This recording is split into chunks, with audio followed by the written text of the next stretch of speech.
Oh, stingy's right. Head height.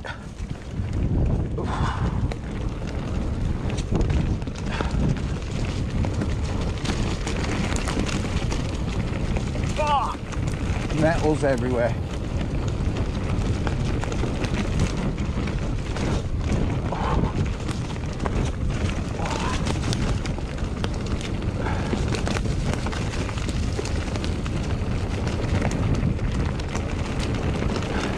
New wheel, new ring, brake, rotor. Obviously I had the service done on the Fox 34 as well.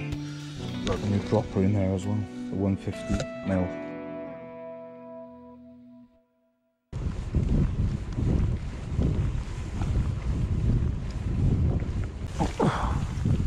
Just noticed the fork.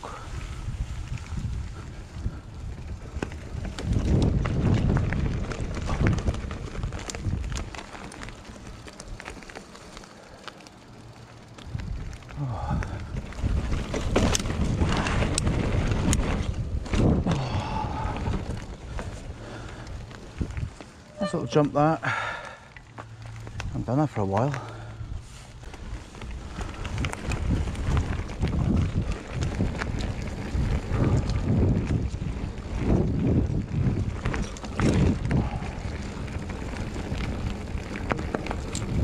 This way.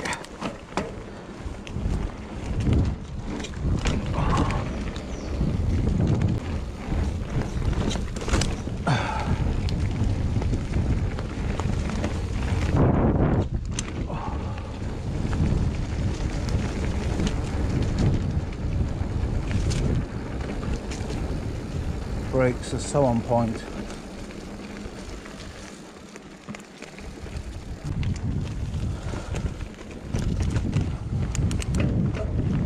Right. It's very overgrown in here, unfortunately. Ow.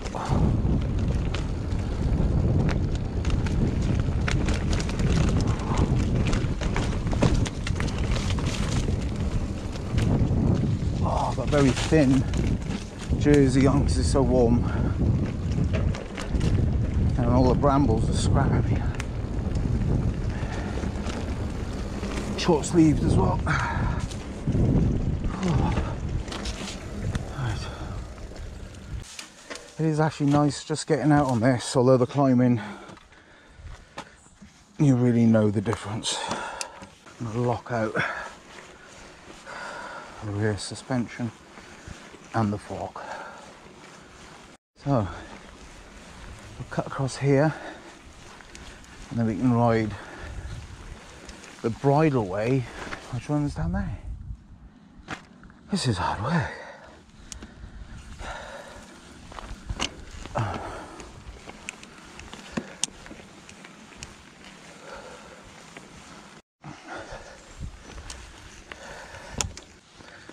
Down this way now. It's so warm, there's very little breeze. It's quite a sweaty ride.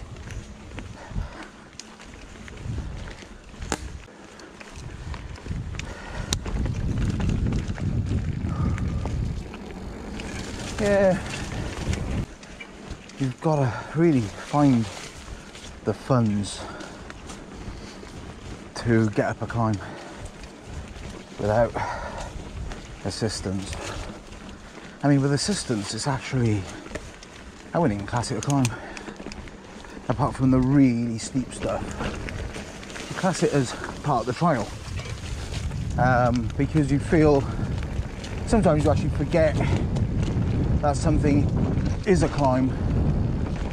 You remind yourself, oh yeah, I remember coming up this, thinking, oh, this would be a breeze on the e-bike, but of course it will. So my heart rate is probably around 145. Feels like it. Let's have a look. Okay, 116. I think it's because it's really warm. Maybe I just feel horrible. Also suffer with pretty bad hay fever, and my nose is, I can't breathe through my nose.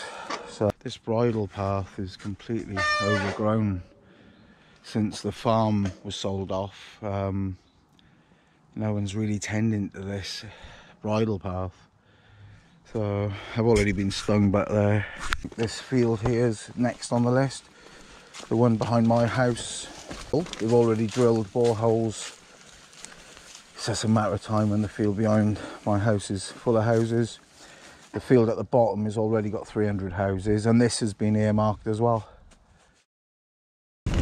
One particular type of pollen which irritates my eyes, and it's actually quite painful. But yeah, if you just put a nice gentle eye drop in there, nothing too mad, nothing with medication in there or anything.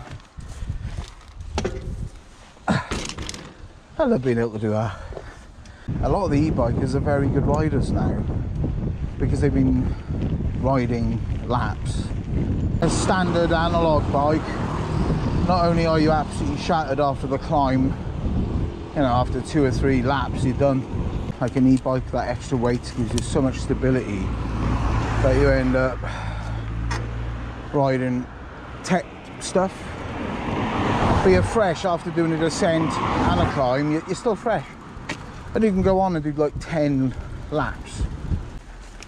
They want to see a channel that's full of action, basically. They're not watching some e-bike doing anything tame. And in a way, you've kind of forfeited the right. Oh, nettles. However, with analog bikes, you still got a pull on the analog bike rider. I was riding that 3 times a week and doing some good distances on it. Even got it to the top of some of the hilly, mountainy stuff. Took it to trail centres, but rode all like the fire roads and that. You know what? I realised that skill progression isn't everything, and just getting out on the bike for that feeling of freedom and being able to enjoy the outdoors without having to walk. I'm not a massive fan of hiking. Have a little go, and if I don't like it I'll come back down there. Got a smoother path.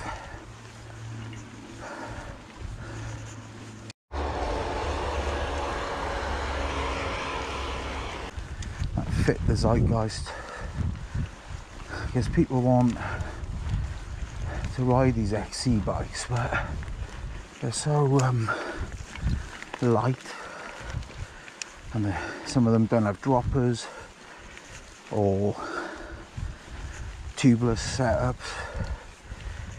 So down country basically means, in my mind, you're getting more value for money. You're getting a proper mountain bike. When it comes to speccing equipment, and I think the XC side of things has been a bit of a money maker for them, really, because I think for years they're getting away with selling bikes for £4,000 or £5,000 with, oh, it's got a titanium this and carbon that, but you're not really getting £4,000 or £5,000 worth of trickle down technology. And then you had the trail rider paying like £2,000, and they were getting tubeless, ready, droppers. I know the latest thing, I've even thought about it myself, but not sold. But it's that AXS, I don't know, people say Axis, don't they? It's missing the I, but is it Axis? It's like electronic. Now, I was doing a climb a couple of months ago at Cwmcarn. I was on the climb. I wasn't even going that fast. and the back wheel flicked up a rock, which basically snapped my rear mech off.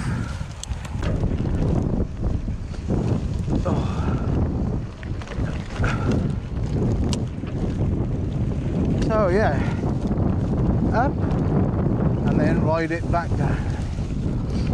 There's a dead mole along here and a little dead mouse or shrew, so I'm gonna be sure not to go over them. I'm actually looking at the ground.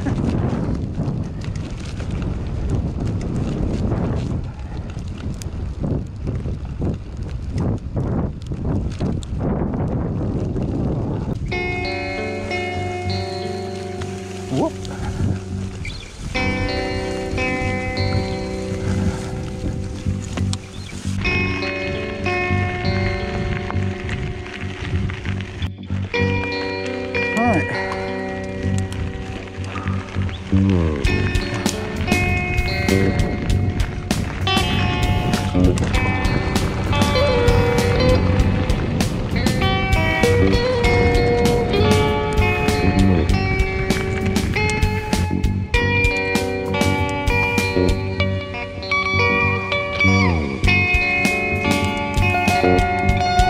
I'll say the light rain. Oh, it's cooling me down a lot. That's great. Just what we want. So we're following the museum walk here.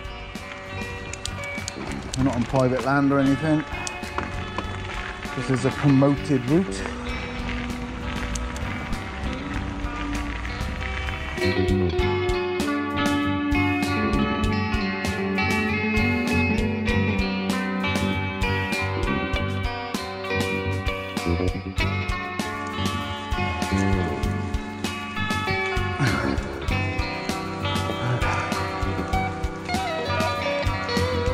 I'm going at a sharp climb on a pedal bike. Oh, it's so slow.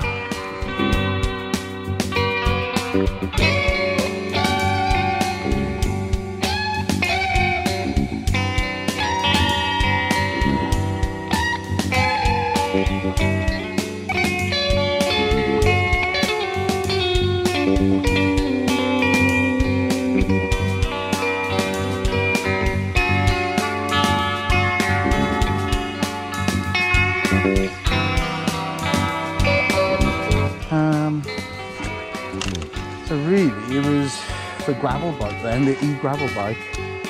I sort of hung up the Merida Silex gravel bike. I still got it. It's so light, it's ridiculously light. But I now take out the e-gravel bike. I can link up the bike with metrics that are displayed on my Wahoo Element. Okay, we've got fresh patty there, so might be some balls in here.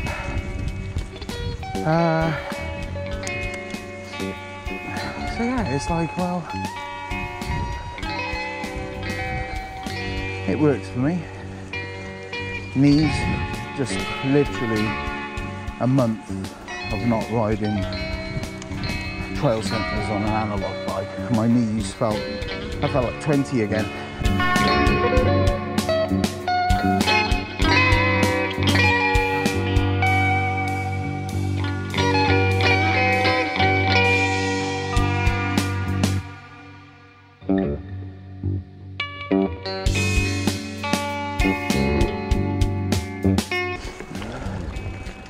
Watching the video yesterday of people in Canada, just sitting there while a bear is just wading through the river.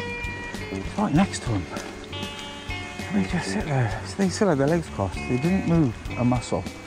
In the Forest of Dean with my son, actually, we rode up there, and then we got really close on one ride. It was in the night. It was a night ride. First thing we saw was like loads of eyes, all illuminated by our bike lights. Realised there was like a family of the boar. Oh my goodness. We just rode past them, I gotta be honest, we kept really cool. And we just carried on by. Then further along, I think it was on like Murderer's Trail. As we got deeper into the forest, well, you're deep in the forest there anyway, we saw what looked like a wolf just stood in the middle of the trail staring at us, and we both stopped, and I was waiting for it to move, run, bark, something. It just literally just stood there staring, and I just turned my bike around and pedalled like mad, like Billy-o. Anyway, I rode like Billy-o, and a couple of miles further back down towards the centre, because we were going back on ourselves, I said to my son, just tell me what you saw and I'll keep the word in my head. You tell me and I'll tell you what I saw. And he said, wolf. And I said, yeah, that's what I had in my head.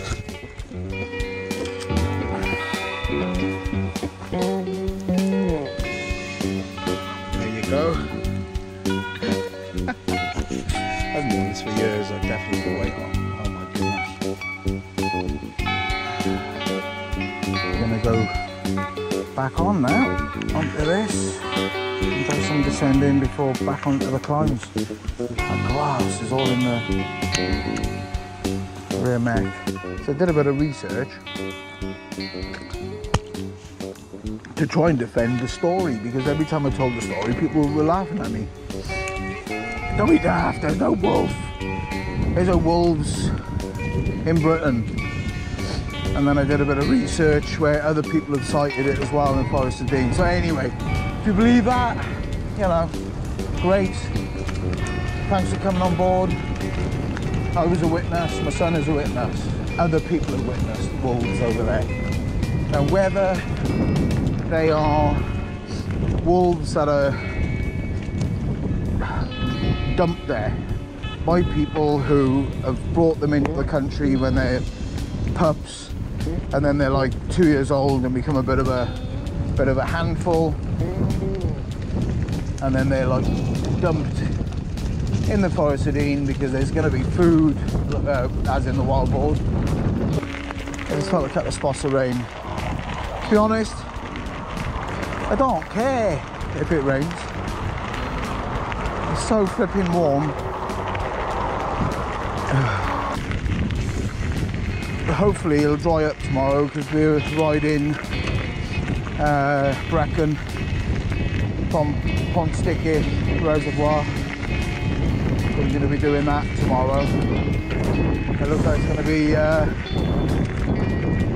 sunny, around about 19 degrees, so that's good. It's looking good for tomorrow. As it happens, this ride comes out at about a 10 kilometre. It's a bit of a leg stretch on the analog bike. My legs do feel like I've done a lot more. Like I can do a 30k ride on the e-bike and feel less tired than a 10 kilometre ride on the Giant Trans. Spread it out.